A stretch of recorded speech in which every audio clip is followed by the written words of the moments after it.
My practice was always on this axis of decay and preservation, and as I go, I understand that what I'm trying to really express is to become closer to the idea of passage of time and the fact that we are all, as humans, fighting this.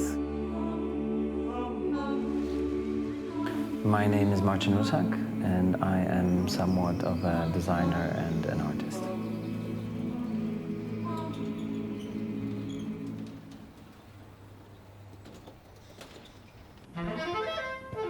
My work is very varied.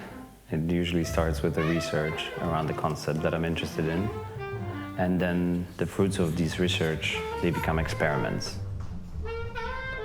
I often invent materials, I adopt various industrial processes, but everything is around botany, and everything is on the scale of either decay or preservation.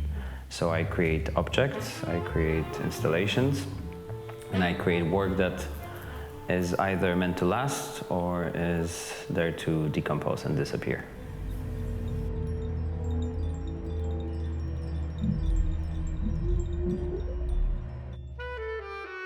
So we collect flowers from waste, either from flower shops or from the growers at a flower market. And we will bring them to the studio and basically process them through our own methods. I think the form is always there to express the materiality or the process. So it doesn't start with the form. The form is the final result. Also the aesthetics are a final result.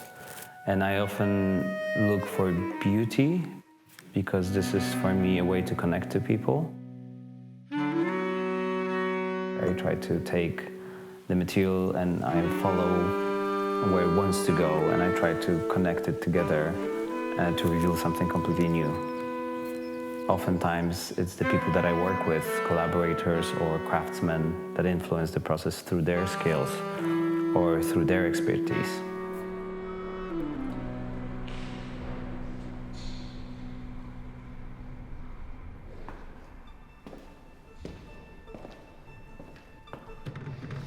Alchemy is a word that I've been using quite a lot to describe my practice because it's the combination of elements and something that happens in between them as some kind of secret interaction that only appears in a very precise moment. The studio in Warsaw acts much more of a place for experimentation on the materials and on creating the work itself. But a lot of the processes happen after I finish the work. So we also have something that we called natural incubator. It is basically this 17th century villa surrounded by a beautiful garden where nature is taking over, and we're trying not to control that too much.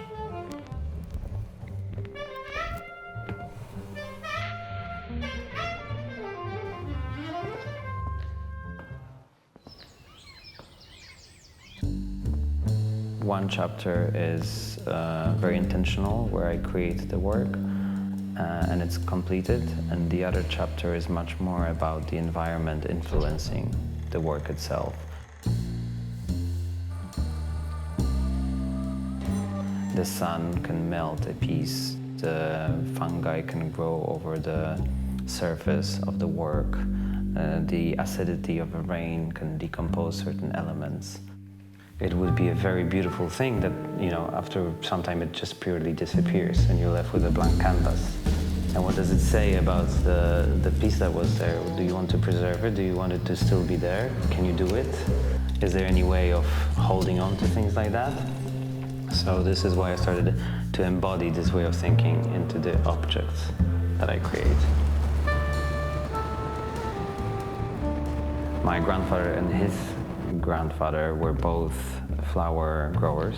They started growing flowers in Warsaw around 1904, because when I was born, the business was already shut down. So what I can remember is these greenhouses that were abandoned, and then there was constant growth and decay happening in them.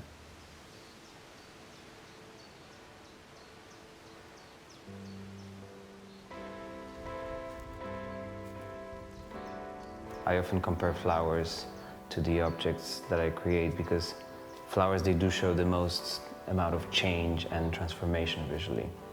And I try to instill this in my objects. I want them to change and evolve, and through that I want the user of the object to become a more of a conscious custodian of this piece.